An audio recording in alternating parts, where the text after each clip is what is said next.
Thinking Basketball Podcast. My name is Ben. Welcome back to the Utah Jazz Hour that you knew was coming. That's what everyone at home was thinking all year. Is the Utah Jazz are going to get an entire podcast episode on the Thinking Basketball Podcast. We can sense it. We knew it when they were like 6-20. It was right around the corner. Some people might be wondering why we're talking about the Utah Jazz, because if you are a standings watcher, you may have noticed out of the corner of your eye that they have passed the Golden State Warriors and the Los Angeles Lakers, and they've moved into the play-in position. And that may have, when I say corner of the eye, I mean like it may have caught your attention. You may be thinking, that's interesting. The Jazz there, that's a cute team. Cody, the Jazz have a +7 net rating in the last month. They are stomping people and taking names. They are white hot. What are they, like 15-4 in their last? I think we should just start the show with this basic piece of information about what has happened in Utah. The Jazz started the season with a record of 7-16. They are now 21-20. They have gone 14-4 in their last 18 games. In the last month, we keep track on thinkingbasketball.net for our deluxe Patreon subscribers. We track the trends of the last month. Utah looks like one of the top 6 teams in the NBA in the last month. So we got to have an emergency meeting. We got to figure out what's going on. They're blowing out the Denver Nuggets. They're blowing out your Milwaukee Bucks. First, it was cute. They were blowing out bad teams. And then they just started blowing out good teams. And we're going to talk about how good they are, what's happening. Is Will Hardy the greatest coach in NBA history? Should they just stop the season right now and give Will Hardy all the awards? And all this for a 21-20 team. But how good can they really be? Can they keep this up? Can anyone slow them down? Cody, how you doing? There's so many directions to go in this podcast today, because there's players, Ben, that like in the last, because I've immersed myself in Jazz world, right? World. Okay, and before you go, I just want to remind people who are like, we're talking about the Jazz. I'm going to convince you, Cody and I are going to convince you at the end of this show that the Jazz might be the most fun team. Like if we had League Pass rankings right now, the Jazz are my number 1 League Pass ranking team. They were like 21st before, because Will Hardy is interesting and they do some fun stuff. But this team is wild. We're going to talk about it.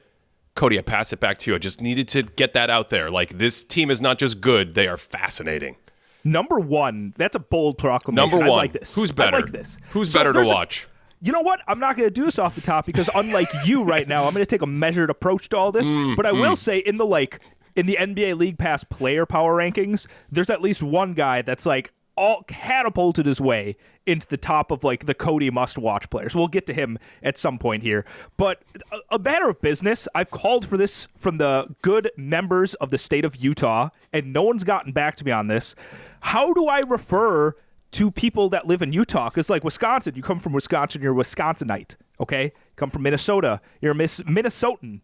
Utah, I've been saying Utahn, like you just take the word Utah and put N at the end. Are you a Utahn? Is that right, or is there something else that I'm missing? And no one's told me, so from now on, this episode you're a Utahn, and that's just what I'm going to go with. Well, according to there's a website where you can like look up information. It's called Google. A website. And yes, and according to Google, it is Utahn. That's what they say. Yeah. Oh. Yeah. Utahns, I was making it up as a joke. No, your instincts were your language, your linguistic instincts were spot on. I guess it could be called Utahns as well, but this Utah is what this says. So yes, the people of Utah. So yeah, the Utahns are very lucky because they have a very interesting team that they get to watch right now. And honestly, I don't know what side of the ball is more fun for me to watch, because I think Will Hardy's offensive, like the flow, the brilliance he brings that we'll get into in a second, is just, it's masterful. Some of the ways that you see players doing reach, like, wow, you guys have covered this quite a bit. But defensively, like the way that they like know the personnel of the opposing players that they're coming up against, it's unreal how much preparation that they have for like a regular season game. And I know some of it seem like it might be like an easy enough adjustment, but in like the the long regular season to be able to make some of these adjustments before like a single game, it's nothing less than like spectacular to watch. Like the Jazz just bring something new every night that other teams usually don't in the context of a regular season slog. So we're going to talk about why this is happening, what's going on with them, and then in a few minutes we'll really nerd out and get in. I want to know this player who you can't stop watching. I want to know what country he's from. But like the basics of what Cody just said here, Utah looks in the last month really good. They're the 8th best offensive team in the NBA and the 11th best defensive team. And as we've talked about, it's very rare right now to have teams with that balance where they're really good on offense and they're really good on defense. I think as of a week ago, the full season results for that, like 3 teams, Oklahoma City, Boston, and maybe New York, whoever we were talking about as the 3rd team, are both top 10 in offense and defense. So Utah, part of what's happening is the offense has been much better and the defense has been much better. They are really good at home. I'm really interested to see how this trend goes because early in the year they were struggling. They would fall apart on the road. And this run that they've had, there seems to be like no difference between home and away. Like when they spanked your Bucks, Cody, that game was in Milwaukee. They went to Philadelphia, Joel Embiidless 76ers. They blew them out. They've had a ton of road wins as part of this stretch, some against some not so good teams. So if they can actually get it together on the road for the entire season, they're already really good at home. They already look like a top 10 team for the entire year at home, and they just have this massively upward trending streak right now. I think the first place to start is with the lineups and tinkering the lineups. Will Hardy has been tinkering the lineups throughout the year, and I think he's found some pairings and combinations that have really changed stuff with the team.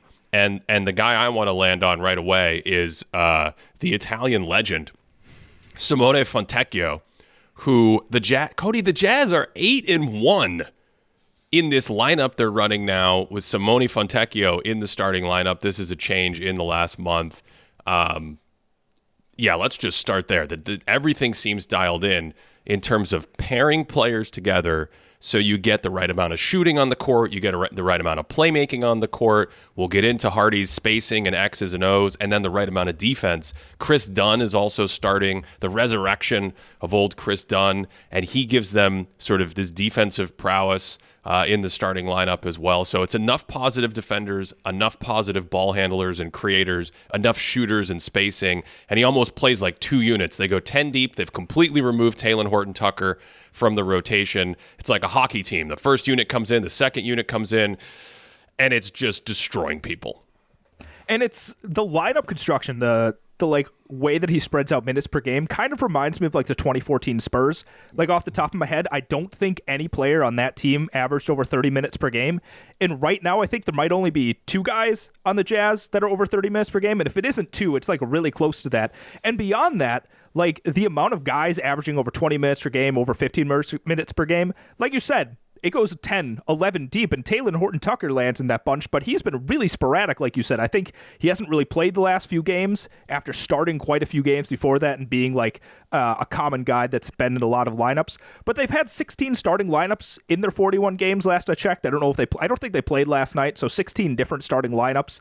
And just like no one's really consistently starting. The only 2 guys that have like super consistently been in the starting lineup when they're out there are John Collins and Lauri Markkanen, and everyone else is just kind of like, let's see what this guy's going to be like. Let's see how this guy's going to handle this position. And I think that's part of the reason they really struggled is they were really finding their identity. It's like, all right, we don't necessarily have like a couple singular talents that are going to just drag us across the regular season. We have these 10 guys. We have a couple guys that are, better than average, but they kind of need like a certain kind of system to really elevate what they're doing on the court. And so I think there was, like you said, a lot of tinkering to figure out exactly who's going to play. And Fontecchio finally landing in like these minutes is unbelievable because his ability to just be like, he's huge out there. Like if he's listed at 6'7", that's a lie, Ben. This guy's clearly 6'8", 6'9". He's just huge out there. I think he's listed at 6'8" on my. Oh, is he? Yes, on my information. Okay. What information do you have? I thought Basketball Reference was telling me that, but I don't want to slander them. I could be wrong. Yeah, but they I was have him at watching like 6'8". he's not 6'8". Okay. Yeah, he's big. He's a very big dude. And when he has like the shooting prowess, he's shooting like 43% on wide open threes. And I know he's only been in the league for a couple seasons, but a 28-year-old second-year player, and you can see that he's been like a professional for a long time because he's not a typical second-year player. Like he feels really comfortable out there. He knows what his abilities are. He like showcases a little bit of off the dribble talent once in a while. Like he can up fake someone, take a dribble in, kick it out or something like that. But he's a lot more comfortable just like squaring up. He's huge, so it's tough to contest his catch and shoot threes. And then defensively, he just knows where to be. And he's big, which is always just a really valuable thing, especially to have in like this weird rotating defense that they throw out. So I think they landed on this like really interesting talent that kind of came out of nowhere these last couple of seasons. Well, we've seen teams make a single adjustment, and like last year, the Knicks threw Quentin Grimes in the starting lineup, and it changed things. We've seen the Celtics 2 years ago change a rotation or a lineup or just a single thing. With Utah, it's tinkering all these things, and I think Fontecchio is part of it. I'm assuming half the people listening haven't even seen a Jazz game this year. I think they were on national TV recently against the Nuggets when they curb stomped them. I mean, this is just all they do. They just play teams. We had a group text the other night where I said, I feel bad for the Lakers to have to play the Jazz tonight. And then Cody was like, well, LeBron isn't playing, so it might be a situation where you let your guard down and the Lakers have this big game, and the Lakers had this big lead in the first quarter. And I was like, Cody, that's the Jazz. The Lakers are not going to win the rest of this game because the Jazz are just too, like, it's legit. They're really good right now.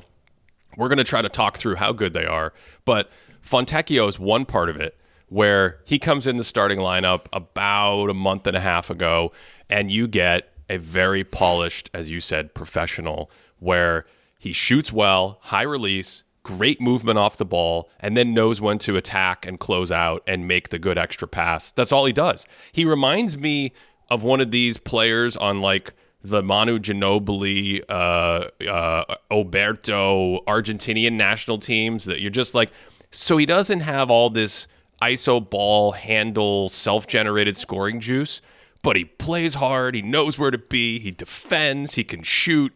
And then you put that, and I'm so glad you said the 2014 Spurs because I get the vibes as well where you don't have a player really playing over 30 minutes per game. You have so many different contributors in different places. Like they try to play two playmaking guards. So Sexton will play with Clarkson, and then Clarkson will play with George. They just try to always have two of those guys out there. Then they want the shooting. If they go to a defense lineup, like moving Walker Kessler to the bench was a huge thing. And finding, okay, Walker Kessler on the bench, and let me pair him with Kelly Olynyk, who's a stretch big. And he's a stretch big who can kind of make some plays in the middle of the court and supplement the playmaking. And so what you end up with is this read and react flow offense that has these hints of a beautiful game element. Because what Coach Will Hardy wants is he wants the players out there making decisions, understanding how to read defenses, moving and flowing from one set into the next. And so if you haven't seen this team, it's sort of like not suitable for work basketball level of adult entertainment. Like they'll start with like a staggered screen away, and then they'll twirl it. The guy who sets the screen turns around, and then he comes over and gets a little pitch, and then he goes in the corner. Meanwhile, three other guys are screening on the other side of the court. They're sprinting in different directions. Oopsie doopsie, Lowry Markkanen got open. You know, he's like one of the best shooters in the league, so that's a three. Lowry's kind of the centerpiece of it all and the star and the big name, but because of the way he plays, he's not on ball a lot.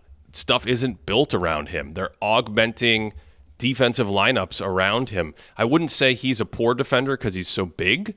He uses his size really well, but it's like, why start Fontecchio? Why start Chris Dunn? Those guys are really good defensively. Even finding in the bench units like minutes for Ochai Agbaji, right? Like he's comes in and he can give defensive minutes. So it's like all of a sudden everything is falling into place, and you get this team that is way more than the sum of their parts. And okay, something you said about like they're blending in with a lot of these actions, I think was really fun, Ben. You start learning like X's and O's, and you just become like Leonardo DiCaprio meme, like pointing to the screen, like, I know the name of that play. But like what he likes to do is he sets it up like some of these common like NBA actions, right? Not getting into the weeds of just like, look at me naming all these, but some common NBA actions you see. And then you're like, okay. Are we going to do a little delay action right now? Yeah, a little delay. Actually, I don't think they do a lot of delay action. They do That's not the one do a lot action of, they don't. They do not do a lot of delay action because it doesn't suit their personnel, right? No. Yeah. Anyway, keep going. Yeah, like you said, you have a lot of these guys coming off like double staggers, but then like an action will happen, and then over here there'll be another kind of screen, but then two guys over here kind of bunched up, and you're like, oh, wait a second, are one of these guys going to screen for that person? And then just like, because they seem to be communicating like telepathically, like all of a sudden one of them like dives to the rim, one of them flares out, and you're just like, oh my God, the defense is completely thrown away. Kelly Olynyk throws a lob to John Collins or throws a lob to whomever, or John Collins throws a lob to Kessler. There's just lobs all over the place because people are freaking out about like the perimeter actions that they're doing.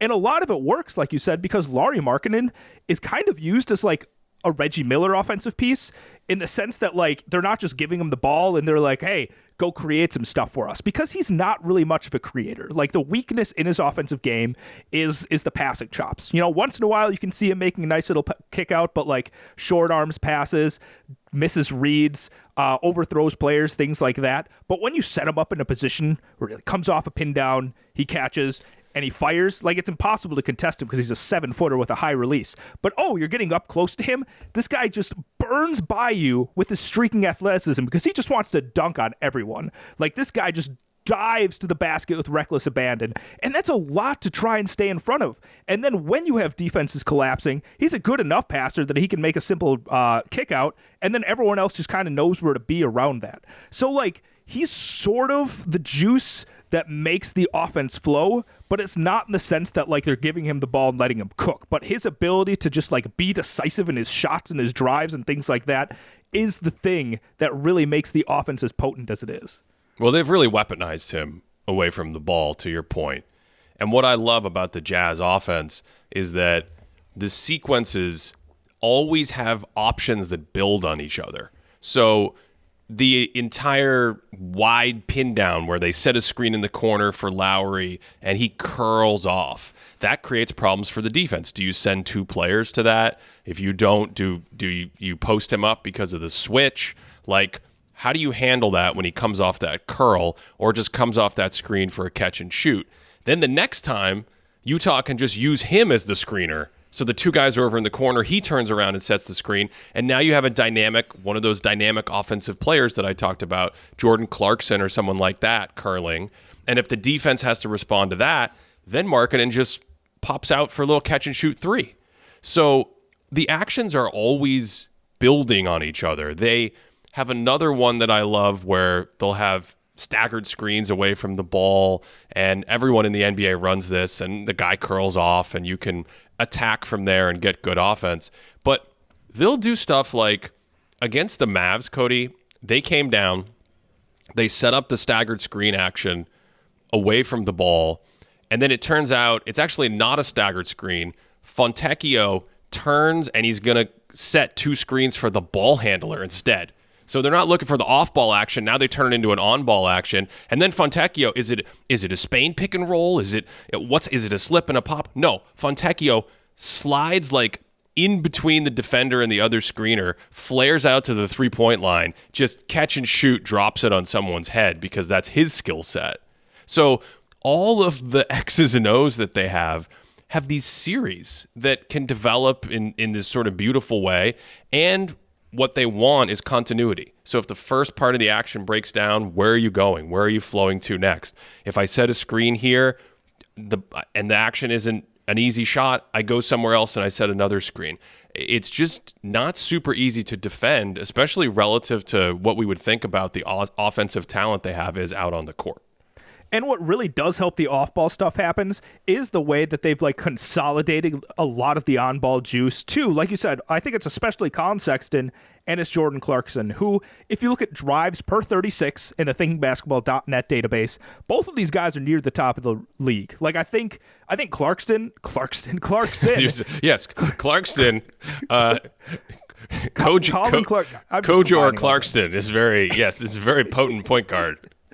So Clarkson, I think, is in the top 10 in drives per 36, and Colin Sexton is right around top 15. So these are two guys that, like, when all this stuff is happening, they can still break down their guy. And I know that Clarkson's like relative true shooting percentage is pretty underwater. Like, he's a woefully inefficient type of scorer. But he kind of brings this like irrational confidence off the bench. Like, he might be at the top of the like yes, yes, no kind of guys in the NBA. Like, I think the clearest like yes, yes, no play. I think he drives in. Somebody tries. I think it's Olynyk tries to make a pass to him while he's cutting. He kind of bobbles the ball and he like jumps up. He's like, all right, I guess I'm just gonna shoot. And then last minute he's like, oh wait, there's Walker Kessler. I'm just gonna throw him a lob, and just like throws it right over and hits him. And so like you kind of have these two guys that are like really adept at getting by pretty much anyone in the NBA and at least getting paint touches. And when you have like singular talents that have the ability to do that, despite the fact that like Clarkson's efficiency isn't great, I think that really stirs the drink a lot more and opens the door for a lot of this other off-ball kind of stuff, because you still have to be afraid of the guy that has the ball, as opposed to like a classic delay action. You got a big guy up top that's passing the ball. You're not always afraid of that guy beating you off the dribble, but when you have a little speedster off the dribble, you really have to be able to watch like backline defense and rotating around to try and stop somebody like that. So I like the role that Hardy's kind of like carved out for both Clarkson and Sexton. Yeah, I mean, offensively, I just think their role is perfect for this team. Yeah, and they're both, they're not great shooters, but they're both, say, average to slightly above average three-point shooters. And when you account for the fact that, some of the players in the league aren't even shooting threes, in that when we look at like what's an average three-point shot, that means you have to worry about their catch and shoot. You have to worry about their threat of outside shooting. So the spacing is where I'm going here. The spacing really opens up, and Utah just has great spacing with some of these lineups, and that spacing can be difficult for defenses to handle right now on a night-to-night basis. It's just, when you have a number of shooters, and then, of course, Walker Kessler comes in the game off the bench. He's playing more with the second unit, dunker spot, lob threat kind of thing, and that's on the defensive side. And then that's on the offensive side. And then on the defensive side, Kessler comes in the game. He's rim protecting. Chris Dunn, Abaji, the size of players like Fontecchio, even Lowry, Markkanen. There's a lot going on, and it's really beautiful. It's really beautiful basketball, and it's just tough for people to handle right now. I want to throw a little bit more love to Colin Sexton, because I think he gets a little bit of an unfair rap. Like you look at some of like the impact numbers, and they're not great. And I think a lot of it, when you go into like PBP stats and check it out, there's a lot of defensive woes. Like his on-offs for defensive numbers are pretty dreadful. But you start breaking it down and look at the offensive side of things, he's kind of, he's showcased himself as a nice little impact offensive player. He's not like at the top of the league, but I think he's probably like in the minds of a lot of people in the league. He's probably underrated at this point, and just how much he is able to contribute as a scorer, as a playmaker, as an offensive player. He's a good shooter, like you said. He just doesn't take wide open 3-point attempts. Like, he's like such a low volume of wide open 3-point attempts. He just takes a lot of tough shots. But again, he's actually fairly efficient for some of the attempts he makes. So I want to give Colin Sexton a little bit of his flowers on offense here. I'm so glad you mentioned Colin Sexton. We are vibing today. We're mind melding like we play for the Utah Jazz, because you said like Sexton's impact numbers don't look that good when you look at his profile. And for the overall season, that's true. And I think in the past, especially with some of the roles he's had to play on different teams when he's younger, he's struggled to really be like, this is a great young guard who's making great decisions. The playmaking is there. The shooting is there. The turnovers are down. That has not been his career. So he's probably, maybe at this point, very underappreciated by people. But when you look at this run the Jazz are on, and you look at what's happening in the last month, I think part of it is creating an environment where more and more players can succeed to their strengths. Lowry, Markkanen, everything's tailored to his strengths, and they can build entire offensive sets around his size and his shooting and his movement away from the ball. But all this stuff like Fontecchio, everything helps Fontecchio, but he's a role player. Sexton can be more of a primary player. He's one of the key on-ball attackers on the team. And if you look at his numbers in the last month, this is not from some hot shooting streak. He's not like a 30% shooter from three who's shooting 50% from three in the last month. That's not what's happening at all. Instead, what I see is, so on the year, Sexton is like 25 points and 3% better than league average, so 61% true shooting. It's basically his numbers on the year. In the last month, he's 28 points per 75 plus 5% true shooting. And if you just go down the list of all his indicators in the last month, they're cleaner. He's more efficient. The turnovers are better. The rim field goal percentage is better. He's up to 77% at the rim in the last month. He's taking way more free throws. So he actually draws fouls because he's pretty good at getting to the rim in general. You mentioned the drives, but all these numbers are up. And I think it's because when you get an ecosystem that Hardy and the Jazz have built, it helps all these players like this. So now, if we just zoomed in on his impact numbers for the last month that we have on our thinkingbasketball.net database, all of a sudden, Cody, you jump to the 94th percentile in offensive box plus minus in the last month for Colin Sexton, 81st percentile overall. Still doesn't have the plus minus indicators that someone like Markkanen has, but I just go down the roster and I just see like, okay, every time you can make life easier for one of the players out there, that's what was going on with the 2014 Spurs.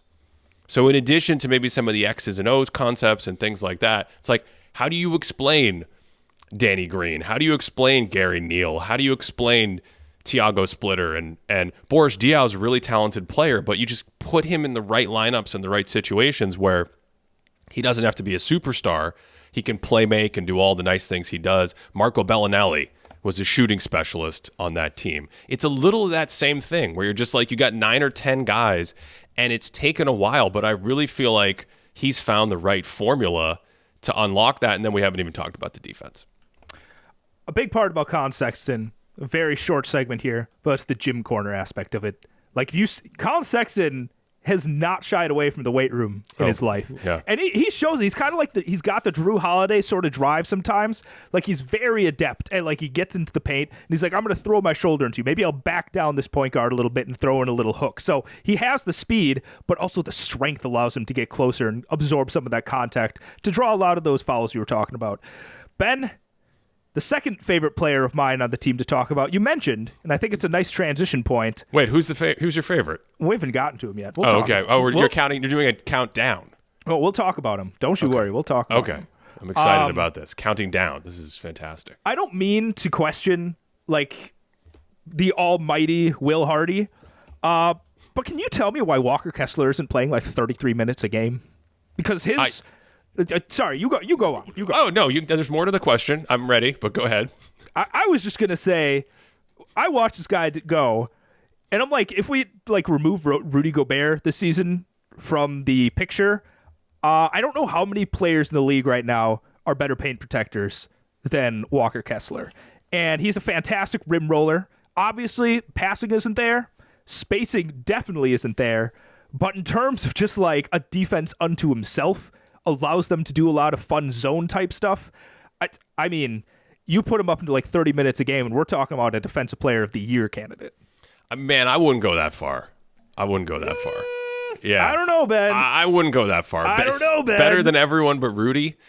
He's quite good. I mean, that's his role. You put him in the game. I think the zone helps. There's a lot of situations where they put him in there and they unleash the zone, and he's in the middle of the zone. You can funnel stuff toward him. Do you have your fancy rim protection numbers on Walker Kessler this year? I think he's very good at that role, but I would not automatically put him in like 34 minutes a game defensive player of the year. Well, you check that. I think the clear answer to what's going on there, they don't really play anybody more than 30 or 32 minutes a game because of these lineups. And part of that with the Spurs, and I think part of that with the Jazz that maybe we haven't explicitly said, they play so hard. They run on both ends of the court. They communicate, they sprint, they run into their actions, they move a lot. It feels just like with that Spurs team 10 years ago, it feels like the coach is getting ants in his pants anytime they stop. Like anytime there's like 5 out spacing and the guy's like dancing with the ball, as a viewer, you're like, whoa, what's happening? Someone broke the Jazz. The aliens from Space Jam came down and they stole their juju for a second. Like, why isn't everyone running around? The controllers have been unplugged. Mom came into the room and she turned the game off. That's kind of what it feels like.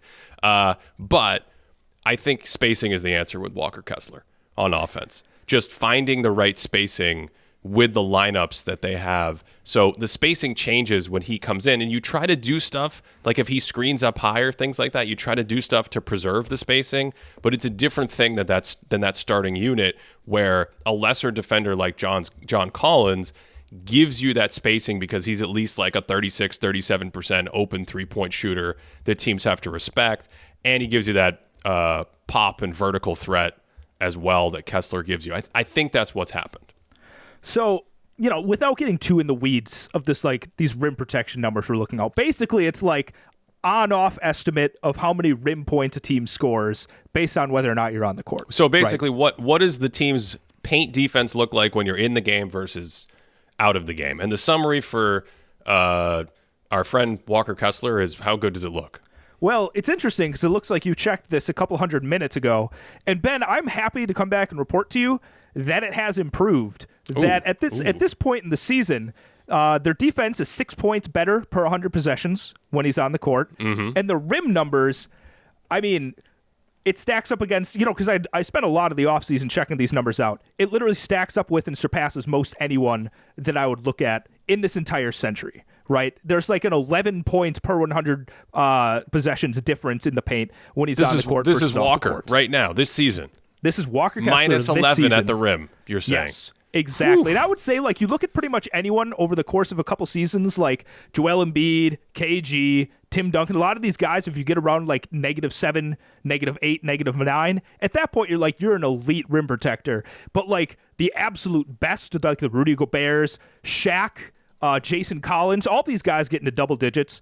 And if I'm not mistaken, I think this is the second year in a row Walker Kessler would be boasting a double-digit number in here. So just by this metric, and like you said, the zone part of it, I think the zone helps. I think he's the reason the zone works so well because he's mobile enough that he can, like, I'm going to keep an eye on this guy in the corner, but also if anyone comes near the rim, like, okay, Marshawn Beauchamp, like, you're going to be cutting to the rim. Like, I'm going to just walk over, like, volleyball block you and you try and come over here. So I don't know. I think he's the key to their defense being as fun as it is. 12% of the audience couldn't pick Walker Kessler out of a lineup. He's Cody, the guy that kind of looks like Will Hardy. he's the taller version of Will Hardy. Cody, I think you have to take this round. I think we have to give this round to Cody. I think you're making some really strong points. If you look at his field goals defended around the basket that they track with the tracking data, he's in the 97th percentile in volume, meaning he contests a lot of shots around the hoop, and he's in the 97th percentile in efficiency, meaning he makes you much less efficient than we would expect. That is fantastic. That is elite upper crust stuff. So I think we have to give this round to Cody on Walker Kessler. Plus, in the last month, I've been talking about all these changes. And see, I think this has to do with playing on the second unit. But this is one of the reasons why I don't immediately go to, like, he's the second best defensive player in the league. Playing on the second unit maximizes all this stuff. It helps him play slightly weaker competition, slightly different teammates out there. And then, of course, he's replacing who they don't really have like a center anymore on the starting unit, right? He's replacing John Collins. So what we've seen in the last month, these are some stats for you, my friend. Are you sitting down? You are. I can see you. I don't know why I asked you that. I'll sit down more. I'll get lower for this one. If you're driving at home and you're prone to listening and driving off the road like I am when you hear crazy stats, you might want to pull over. I don't want to be responsible for any vehicular incidents. The Jazz are 18 points better per 100 in the last month with Walker Kessler on the floor. And Cody, would you like to know Utah's net rating with Walker Kessler on the floor in the last month? God. What is it has to be more than +7, I'm guessing. It is a little bit more than +7. The Jazz are +18 per 100 with Walker Kessler on the court in the last month. I told you in this show we're going to convince you that the Utah Jazz are a real thing, and we need to kind of reckon with what does that mean? Like, how good are they? What does this actually mean? That's a bench player, and again, assuming you haven't seen what's been going on there, it's almost like hockey shifts. You will usually see 4 to 5 starters play together at once, and then 4 or sometimes even 5 bench players. Sometimes they keep a starter in or something like that. But you'll see an entirely different second unit out there at the end of the first quarter and the start of the second quarter. So if we go to the starting lineups in the last month, Lauri Markkanen always has these beautiful on-off numbers the last 2 seasons. Jazz are plus 11 per 100 with Lauri Markkanen on the floor in the last month. Plus 11. Make of that what you will. That's phenomenal. It's a nice number. It's a good-looking number. Yeah. Something that Lauri. So I'm like pronounce his name differently every time. Lauri Markkanen, right? Lauri. I think there are Finnish sounds that I can't say that are subtly different, but yes, we'll go with that. So it's a little bit of a nitpicky thing, I think, with some announcers. I think people should try as much as possible to stick with the last name of players, because there's a lot of times where I'll be watching a Jazz game and somebody will refer to Lowry, and I'm like, when did Kyle Lowry get in this game? Like, what's going on? Isn't that the local? Don't you feel like national guys use the last name more, and the local guys they're like, Steve has the ball, passes it over to Pat.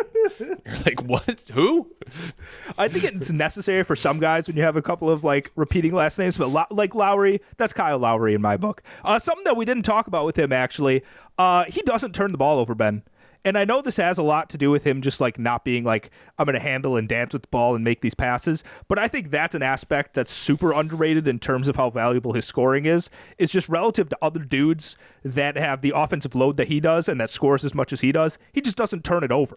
Right. And I think, like I said, high release, straight line drives, the offense is really set up for him to do well. But like you were talking about with Walker Kessler coming off the bench, I'm not going to dock a guy for being in a great situation for himself. Right. I'm not going to dock Colin Sexton for finding a system that really works well for him to be able to get to the basket and be efficient and things like that. So Markkanen's, again, able to elevate their offense by, just like guys like DeMar DeRozan, who also don't turn the ball over. It's an added bonus to your offensive efficiency that isn't discussed as much. Cody, what are we doing with Will Hardy? Where is he in the coach hierarchy? Can he win the Coach of the Year after starting with that record that they had? Is that 7-16? Can you go 7-16 and win the Coach of the Year? Okay, we're halfway through this. We have half the season to go back. They have another 41 games. So either people need to figure them out better and have some Jazz specific scouting. It's no longer a night off, like they're catching people off guard. Like either that needs to happen, or shooting luck and variance aside, Utah's just going to continue to rack up wins in the second half of the year. They're already above 500, which is crazy, because when we talk about a team starting like 7-16, you go like, can they even get to 500 by the end of the year? They're already above 500. Even if they slow way down, 45, like what's the number that gets him in the Coach of the Year inner circle? Well, you and I think we did a podcast about this last year, I think, right? About like the narratives is what drives coach. Like that's basically all that matters for Coach of the Year. Like not necessarily skill, it's the narrative. The expectation in the preseason and things like that. Like how many wins do we think this team's going to have? And then how many wins do they end up having? Kind of coupled with a narrative, like did they do this the year before? Is there a new coach? Is there a new player? That kind of thing. According to VegasInsider.com. Vegas.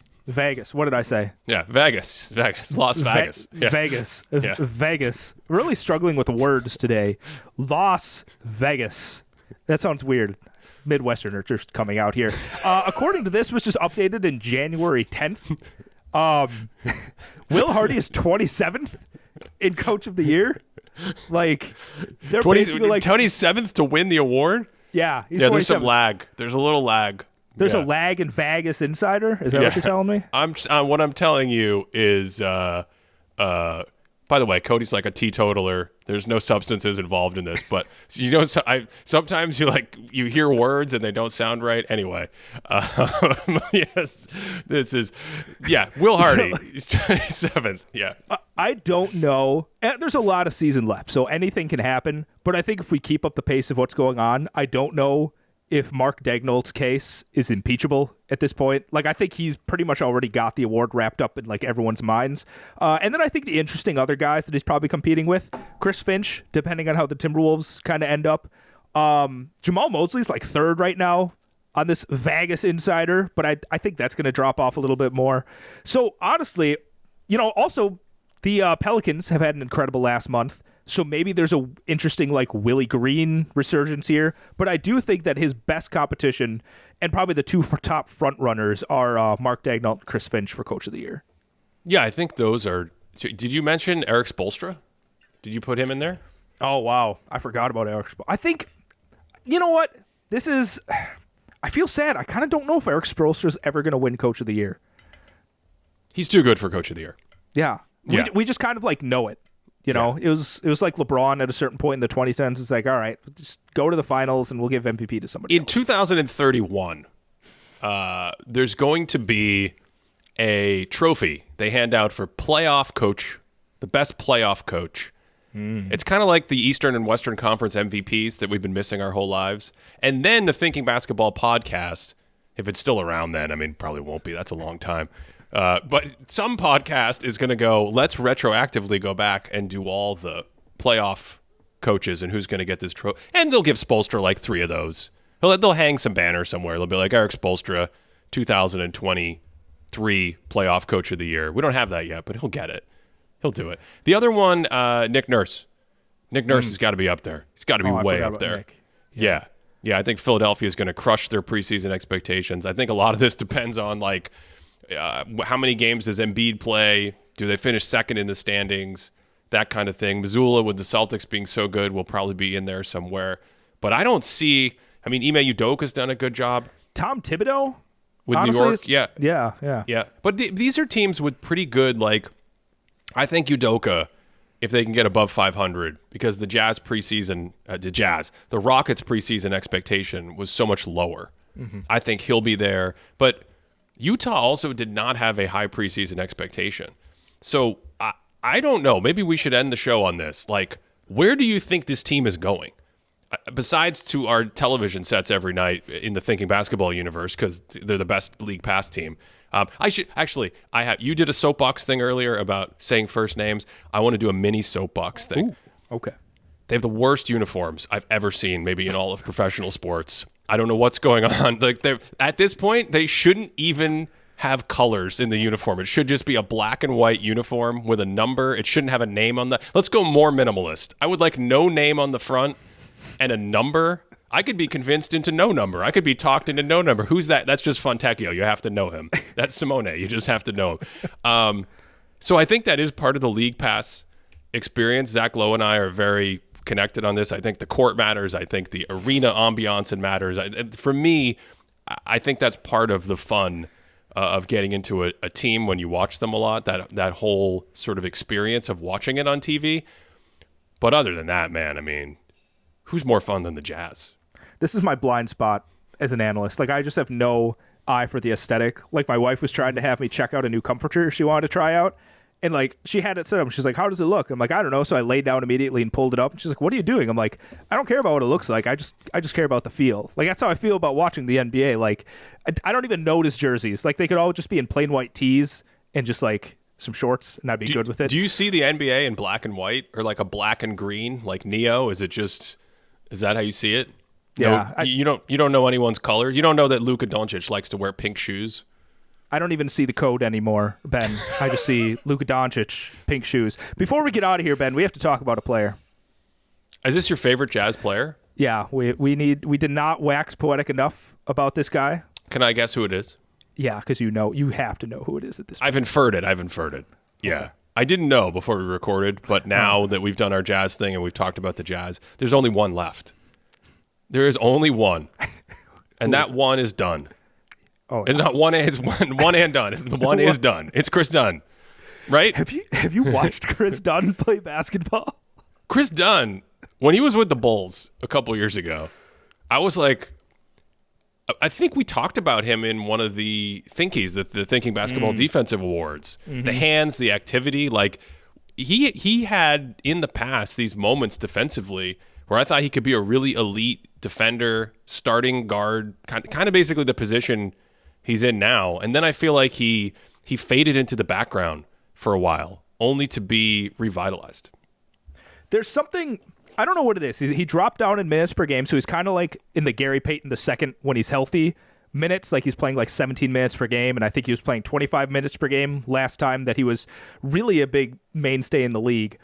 But if we're talking about just like the defensive skills that this guy brings, I don't want to say the best because, I got to hold things for the thinkies. I got to really map out some of my thoughts, but I would be really hard-pressed to find one or two guys in the league that are better at chasing around screens than Chris Dunn. Somebody sets a screen, he's following right behind them. He doesn't necessarily like do a switch right away. And something he does that's just catches so many guys off guard is he'll chase somebody around a screen. I think he got Jamal Murray on something like this before. I don't remember who else he caught on this, but like he'll be following right behind them. And the player comes around and he's like, oh, look at this open pocket pass that I have to the rolling big man. And he throws it, and Chris Dunn's already like, I knew you were going to pass that, and then just like teleports over there and steals it. Or the person has like a step on him, and they're like, oh, look at this wide open floater that I have. Chris Dunn's like, nope, I'm already beating you to that spot. So just like you can't count him out of a play ever around a screen. And beyond that, just like the communication, I don't know if there's a team that like points as much as this team does on defense. Like I think it's against the Mavericks. He's defending Luka Doncic. John Collins comes up. They set a screen on Dunn, and Dunn like drops back, and Lauri Markkanen's immediately like go to the corner, and they just completely stifle the pick and roll. I think Luka ends up just like Luka-ing it and hits a step back three anyway. But just like how disruptive Chris Dunn is on defense with just like getting blocks down low, stripping people, stopping people's like pocket passes. It's unbelievable how he's just everywhere on defense. And I think that combined with like, I think the passing chops are interesting with him, whereas I don't count him as a good creator. But I think in space, he makes the right read enough that it keeps the offense like flowing, even though he's not much of like an offensive issue for other teams at all, but he can move the ball, and that combined to make him like a dimes and defense guy in the NBA. I just love Chris Dunn. He's my number one Jazz man. Do you know that Chris Dunn once missed time with dislocated teeth? It was 2018. You don't remember this? He fell, and I'm trying to make sure I got my facts right on this because it was a long time ago. He fell and he chipped and dislocated two of his front teeth. It was like the end of the. It's like the same time, like 5-6 years ago, when he was playing with the Bulls. You don't remember that? What is dislocated teeth? That's what I'm just saying. Like, I don't know. That's on the injury report. It says sore teeth and then dislocated teeth from a fall. I think he was playing the Warriors. I've dislocated digits. Yes. That's the whole like pop it right back. I don't know. Can you do that for teeth? Like, did someone just like grab them, just like, I don't know. I've dislocated limbs. I don't recommend it. Yeah. Teeth sounds terrible. If you want to watch the Utah Jazz, if you want to support this show, go to patreon.com/thinkingbasketball. That, of course, is where we have our stats board for teams and players that updates throughout the season. We've got some of those additional stats that we might be trying to add this week. We'll see what happens in terms of what I was talking about with Colin Sexton and Lauri Markkanen in the last month. And those are always fun things to look at. We're trying to keep an eye on who's hot and who's not in the NBA. Patreon.com/thinkingbasketball. Cody, we did it. We did an entire hour on the Utah Jazz. I feel like there's more we could it's just... We'll see. How many people do you think made it through this show? 13? Well, I do feel bad for the people that were waiting for the Kelly Olynyk section because I think there's too much to talk about, and I don't think Kelly Olynyk section. Yeah, yes. He's fantastic. Headband Kelly. Yeah.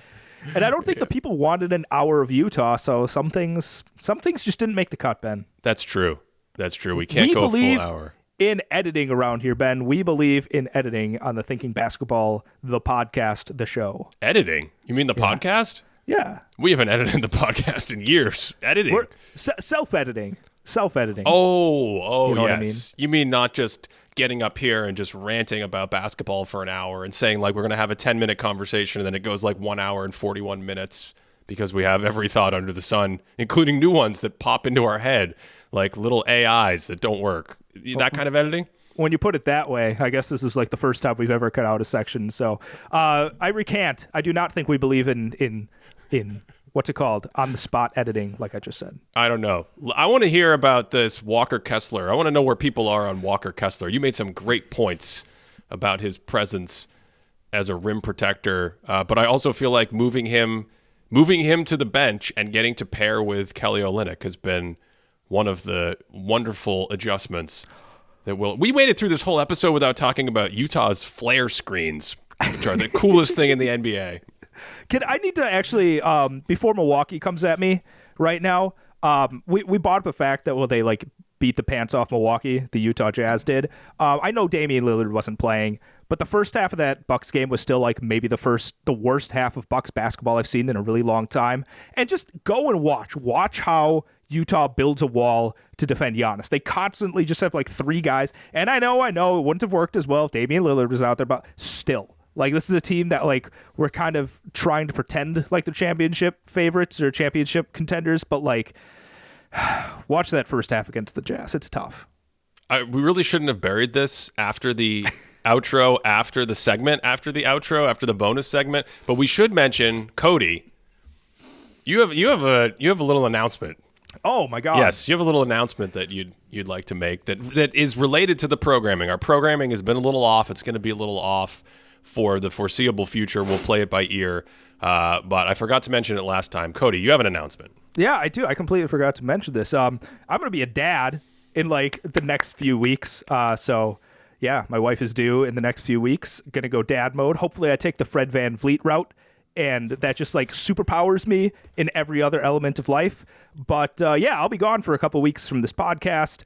But I will still, I'm going to keep being a mainstay as much as possible here. And I think we can do it once I am imbued with the Fred VanVleet power. So big congratulations to Cody. He's going to be a father, and he will be on a little bit of a paternity leave, and then we'll kind of play it by ear. We'll see what we do after that. I might have to do a solo podcast. I don't know. I might have to get a guest. When was the last time we had a guest? A guest? How does that work? Well, we had Kyle, but we did have Kyle, if you can count that as a guest. Yeah, we did have that. Yeah. I hear people still reach out to you about how great the floater segment was. I'm happy to revisit that. You mean you want to do 20? You mean you want to do 24 more minutes on shooting floater threes in the NBA? Okay, that might be the apex of this show. But beyond that, I don't know who was a guest before that. But yeah. So that's the programming. We'll play it by ear. I'm not sure what that means for our normal Monday Thursday schedule yet, but yeah. I think more importantly, congratulations to Cody, and let's wish him luck on fatherhood. It's easy. You just don't all you have to do is not mess up your child. That's it. Oh, super thank easy. you. Yeah. That's I'm hoping I can do that. I'm going to go in with the Will Hardy mentality and just be a well-oiled machine at all times. I she'll be able to do a flare screen by 6 months, right? That's 6 months. 6 months. I mean, I think you're being a little ridiculous. 6 months is just no way you're doing flare screens at 6 months and feeling good about yourself. 3 months is when you do the flare screen. Got it. Okay. That's it for this show. Thanks for listening all the way through. And of course, we hope you are having a great day.